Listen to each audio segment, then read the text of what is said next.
Hey everyone, and welcome to Almost Cancelled. I'm Peter, that is Connor, and we are going to talk about Marvel's Agents of S.h.i.e.L.D. Season 6, Episode 7. It is called Toldja, spelt with a J. Have you ever seen Toldja written down like that? I mean, I know people say it like that. Yeah, I have. You have? Okay. Yeah, on shitty parts of Twitter usually. Okay, sure. So it's like a millennial slang thing. It's not. Yeah. Because I read that title before I watched the episode. And I went, Toldja. Oh, I guess it's just Toldja, but Deke. But Deke. But it wasn't Deke that said it. No, but you can hear that in Deke's voice, can't you? You can. And there was Deke in this episode, which makes a pleasant change. So, of course, the main story of this episode is the fact that they've got Sarge. Got Snowflake too. And Jacko. Well, they already had Jacko. They had Jacko and another guy before. Yeah, the complete set now. But those two are being brought in at the start, and we get this Sarge being walked through the building, and like people are staring at him, and Sky's even there, and her and May's reunion is kind of made weird because he's standing there. I actually thought the shot, because it came right after the title screen. It was like, I think it was them coming up in like an elevator or something. But the way it was cutting around, it was all dark, and the S.h.i.e.L.D. logo was very stylish. Oh yeah. Even more so than usual. I felt a fair bit of style in this whenever it was trying to like build up to, because it's a pretty low key episode in terms of action. There's not a whole lot. I mean, there is one big thing towards the end that's quite effects heavy, but for the most part, it's a very in rooms talking episode. It's Mac trying to like interrogate Sarge, or even Yo-Yo trying to talk to Jacko, right? And we set up these things. And we finally see what happens if Jacko doesn't get his atmosphere every once in a while. Yeah. He turns into a dragon. He turns into a dragon. I love, because the guy's like calling it over the radio, and they're like, "Can you repeat that? He's breathing fire." Can you say that again? Fire, goddammit. Breathing, goddamn fire. And I do like, because obviously Sarge is like, oh, by the end of the day, I'm going to be in charge, and you don't know what you're dealing with here, you're idiots, blah blah blah. I do like that, even though he does ultimately end up being right, and at the end of the episode, he's like, Toldja. That's how we end the episode, barring the the post scene. Is I do like that when they take out Jacko, when Sky's able to just use her powers to like deal with him, because she's quick. I love the comical effect of the door flying into his face. Oh sure, yeah, that was nice. And it was like, okay, sure, they've got Sky. Of course, this is easy to deal with. And I do like the acting from Gregg when Mac tells him this. When Mac says, "Oh, so you're waiting for maybe the door to like maybe heat up and fly open," kind of thing. If that door should catch on fire, and his face just dropped. Yeah, like his reaction to that is phenomenal. It's like, even though by the end of the scene, because he actually, like, you can see that he thinks, "Oh shit, my plan has failed." And the only reason why he gets his smile back at the end of the scene and thinks he's cocky again, or he is cocky again, is because Mac tells him they've caught two of the oh god, shrikes. Thank you. The name will stick eventually. They've caught two shrikes, and that's when he smiles again, because he's got okay, I can use this to my advantage now. But there's like a 30-second window where he just thinks he's lost, and you can see it on his face, and it's really good, really good. But of course, there's a lot of catching up moments. Sky and Mac talking about how things have went down and going back out for Fitz. Deke finding out that Fitz technically died, which, by the way, this was a great scene earlier in the episode where Deke just kind of shows up around Sky and just won't leave her alone because he just wants to talk to her. I love when he's just sitting there going, "Hey, check out my shoes." He doesn't say it; he just puts his feet up and is like, "Hey, look at the shoes." And she's like, "Oh, nice shoes." He's like, "Yeah, Air Jordans, 1980, whatever the number was." He was the man was a revolutionary, and she sort of catches on and goes, "Really? Yeah, of what?" So, do you even know who he was? Of course. Yeah, of course I do. He invented these shoes. Oh god, that made me laugh. But he just kind of like he sort of sticks to her like a little dog. He just kind of follows her. Yeah, and really she's does. just, it's great. She's kind of male then now, but she's sort of entertaining him and just sort of going with it. And then she's mostly just ignoring him. Yeah, but he's just waffling away behind her. they get into the little conference room, and he sits down again, and then eventually, she's talking. He's like, "Oh, they're out there in space," and Sky says, "Oh yeah, thank God they found them."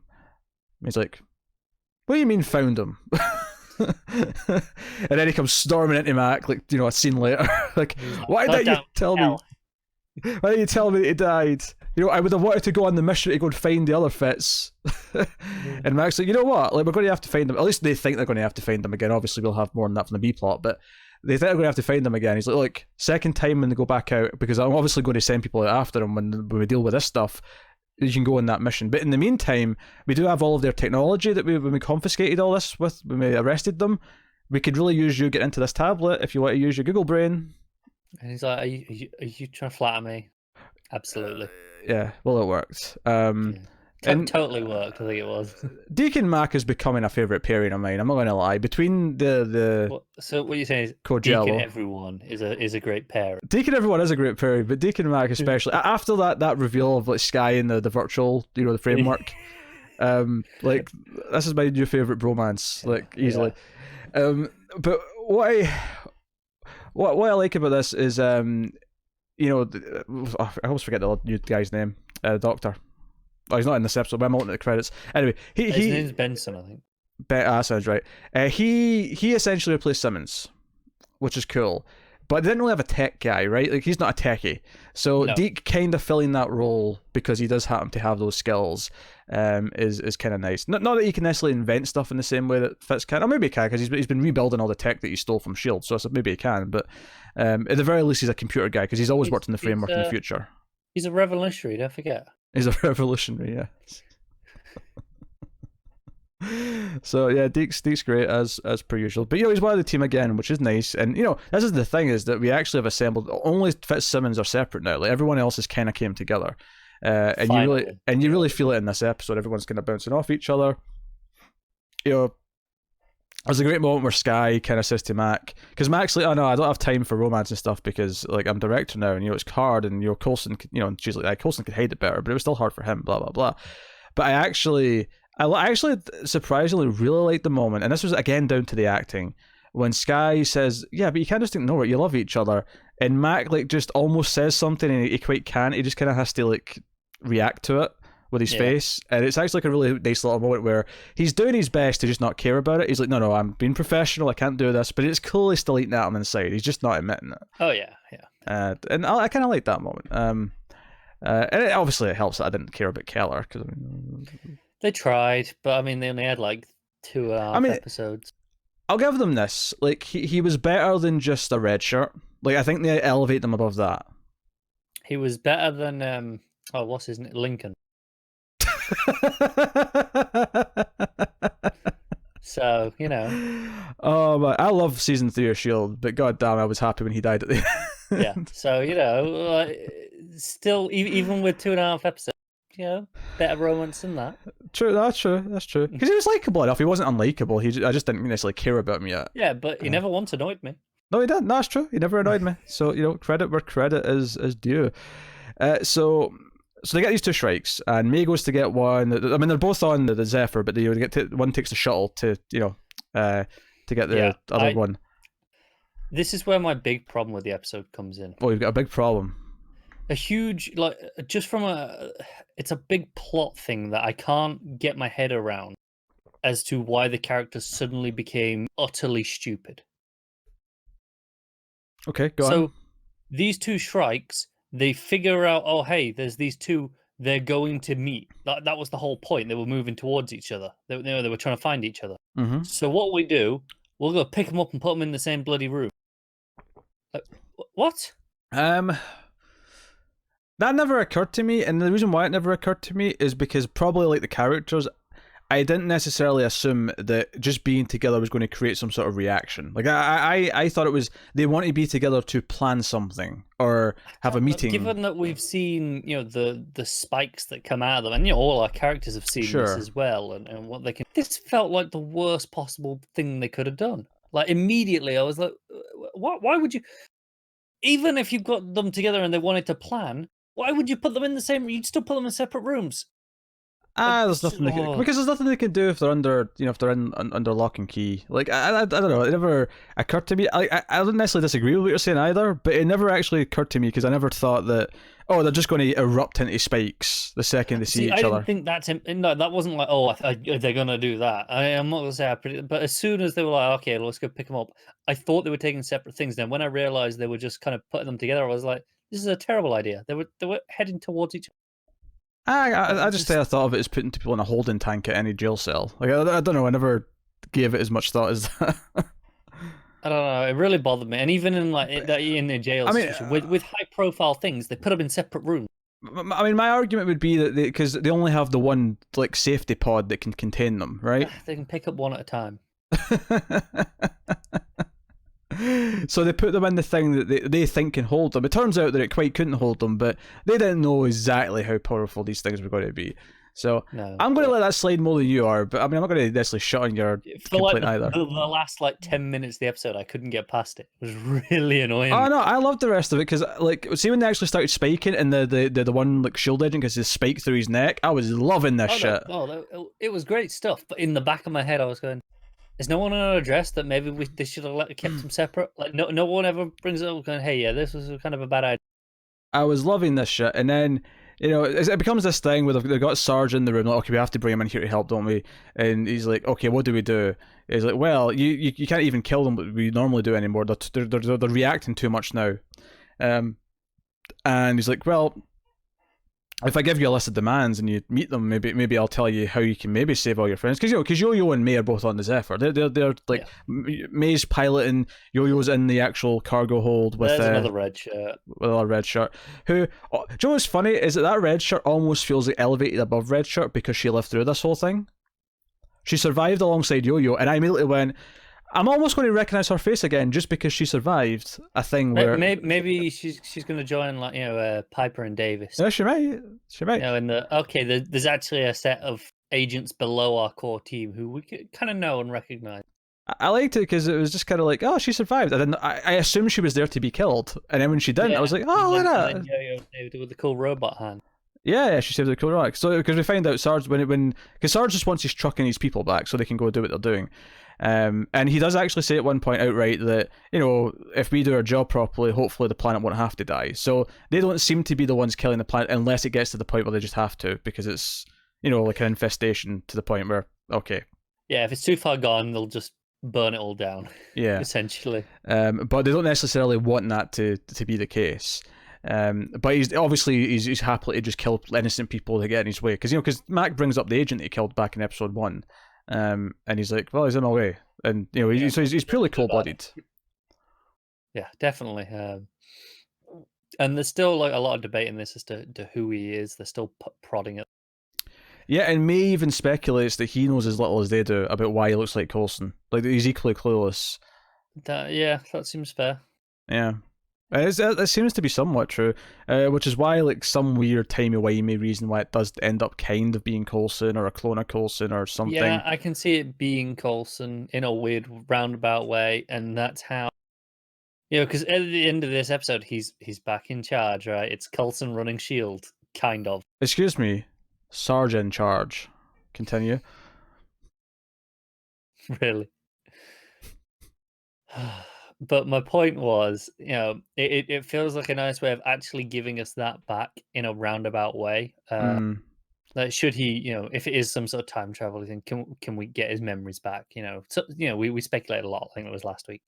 Well, what's great about it is they've put him in this place where, I mean, he's being a dick by not just telling them how it works and what's going on. He's being intentionally secretive so he can still be the one who gets to call the shots, but they did put him in this place where, our team don't know how to deal with these things. They didn't know cold would kill it, which is obviously what happens because they have to open the cargo door to freeze the thing because they're high enough. And so, he knows how they work. His team knows how they work. And this idea that they kind of have to have this uneasy alliance now because obviously S.h.i.e.L.D. want to save the world. And this team are maybe the only way they can do that. But I can see maybe the caveat being but we're not going to let you kill anyone innocent. So You know, like, because the argument could almost be here, like, well, if you just came to us in the first place and explained what was happening, and given what we've been through before, we may actually listen to you and then just work with you, as opposed to you killing some of our agents. Do you think they're willing to use the knives on people to stop it before it gets out of hand? If that was like, because I can see the like some of them being down for it and others maybe not.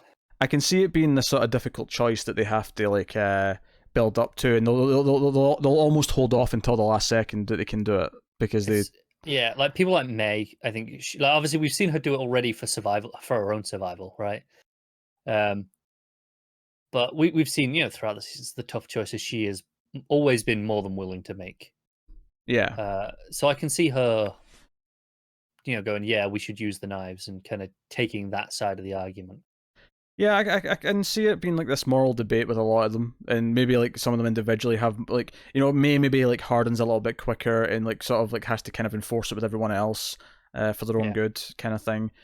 But it is this thing. It almost turns into kind of a zombie thing. Once they're a host, they're gone. Like there's no saving them at that point. And that was the harsh lesson that Mac kind of learned here in this episode, is that we thought we could save them if we got them back in, and and I like the idea that on one of them, they set in Yo-Yo, who can just do it easily because she's at super speed, but like May had to like be a proper stealth, has to like and like sneak up and like grab him quickly with a gag. Yeah. But May's good enough that it'd be fine. Yeah. Of course. Yeah. That's why you send them in different teams. You don't send May and Yo-Yo on the same team and then send wasted, isn't it? Piper and Davis to get number 2. Yeah, I know. Christ, that'd be a disaster. Who are not in this episode. Presumably they're getting some time with their families because they were in space for a year or 2 years, whatever it was. It was 1 year. It was 1 year, yeah. Now, speaking of space, let's go to Fitz and Simmons. Okay. Who do have a bit of a plot in how they get back to Earth. Something we were speculating about last week. It does seem we thought the teleporter would take them either to straight to a ship, right? Yeah, that was maybe the guess. Yeah. I think it was, because I was like, well, I don't see what the point of seeing them just on the ship is. If a detour would feel wasted if it's to get to the ship. That's okay, sure. Well, I mean, we get to the same planet that we're on, with the Kitson. There you go, with the casinos and the brothels, and they're still wanted there. And of course they get nabbed. This was all worth it, of course, for seeing the guy that was hitting on Sky last time we were here, who's still hitting on. We've got this new character that they're talking to, this red-headed wig lady. I thought you knew her name. Okay. Oh no. I really recognise this actress. I have no idea what from. I have no idea. S.h.i.e.l.D, that was it. S.h.i.e.l.D. Played by Carolina Widra. I'm maybe it's just she looks similar to someone, but she was in Be Kind Rewind, MacGyver. Oh, she was in a Twin Peaks episode. That'll probably be it. I've seen her face somewhere. Part 9. That was the one after Part 8, so I don't remember Part 9 as well. No shit. The point being that Part 8 was the very memorable one. No, I know, but I'm sorry. You can't just say, oh, it's the one after Part 8. Yes, you can. You could just not be a dick and just go and let me finish my thought before you jump in and make it a pedantic remark. It just brings the show down, Connor, and I expect better of you, quite frankly. You're right, I don't. I expect the worst. So they end up there, and they're going to be killed, but killed in a gambling way because he wants to make use of them for his business. So they have to put in guillotines, and the people are betting on which one can't like hold their own blade up long enough. But then this S.h.i.e.l.D. buys them and says, no, make sure the Terrans live. And it turns out that she has a thing she wants to do on Earth, and she leaves that to the end of the sentence because they're trying to talk her out of it. Like, no, we don't want to go anywhere else. We want to go back to Earth. And she's like, I'm going to Earth. My business is on Earth. And like, oh, in that case, sure, we'll help you. We'll go along. It was fine. This is a fine subplot. Had some nice little laughs. Simmons referencing that the place isn't as nice when she's not like higher or not, and Fitz being confused as to what she's talking about. What are you talking about? What did you do? This was all completely worth it though for the scene at the end, the post scene, where we get the goodbye with Enoch, which is gloriously, and I did not expect it to be so emotional. as him and Enoch say goodbye. And honestly, like, because Fitz hugs him, he gets a contactor, so we probably will see him again at some point for a special occasion. But the bit that broke me is when Enoch says, I will not miss you, and then after a beat goes, I was bluffing. And I'm like, yes! Yeah. And the music was really sad, and he walks out, and the door goes up or down, whatever. Like, no, this was touching. This was surprisingly touching. Of this side of the episode was just kind of, the technical things of, okay, we'll show them getting a ship so people can't question it. But this final scene was nice. Yeah, this final scene kind of justified the entire thing in a lot of ways. But I mean, most of it was entertaining and funny, and Fitz and Simmons were great. It was definitely the other plot that had all the important plot in it, though, for sure. Yeah. No question. And then, of course, you because Jacko had his fire breathing thing, and I loved when he was talking at the start about his family, and they were bakers. Yeah, he's talking about how I was one of 8 boys, and I trained my little brother. And he's like, to fight, to bake, the family business. Yeah, and Snowflake's just on the other side of the wall all episode, kind of being Snowflake. Just being the odd Snowflake. Random remark. Which is ironic because she's got an Australian accent, and I don't think Snow ever touches Australia, but I could be wrong. Probably not. Yeah. Or New Zealand. I'll be honest, I have a hard time distinguishing between the two. See, in my memory, it's Australian, but now I'm not 100% sure because you've put doubt in. I'd have to hear it. See, if I listened to it, I'd be sure. Okay. But because you put doubt in there, I'm no longer sure. I'm glad. But that episode was solid. It wasn't the 10 out of 10 knockout that last week's was, because that's a lot to ask on a weekly basis. Yeah. Like if we get one of them every 2 seasons, we're lucky. Yeah. So if we we got Deke and Skye, we got like Deke and Mac. We got all the stuff with Sarge was really good. All of their debating into what to do with Sarge. The performances from some of the actors were really good in this episode, so there's a lot of really good things to talk about here. It was just a really all-round solid episode, but not a one of the most memorable ones ever. Certainly excited to see them working together in some capacity next episode and how they tackle that. And it does make this team a lot more interesting than they're not just complete villains. That like do we get them fighting like properly side by side by the end of the season, where Jacko's fire breathing to help one of them out, and Skye's like using her power to help one of them out, and so on and so forth. Like, do we get like a sort of proper team up by the time we get to the end of the story against the Shrike and whoever's commanding the Shrike? Wouldn't shock me if it ends up in someone we've already seen in space. Yeah, Joe. One of my favorite lines actually was when Sarge is telling Matt, hey, this thing's like a god, and Matt pulls out how there's only one god, and Sarge is one of those planets. One of those planets.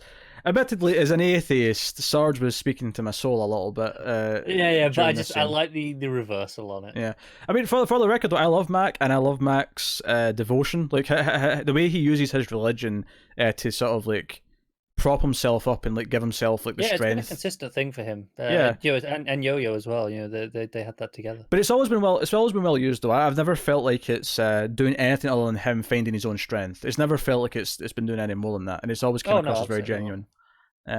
So that said, as an atheist, I was still enjoying Sarge's belittling of religion. Yeah, but I just his just one of those ones say, let me guess, he's all benevolent and makes you feel all warm and fuzzy inside. You could just see Matt going, oh shit. But anyway, that is episode 7 of Agents of S.h.i.e.L.D. So by all means, let us know what you thought of the episode in the comments below. Like and subscribe, all that stuff.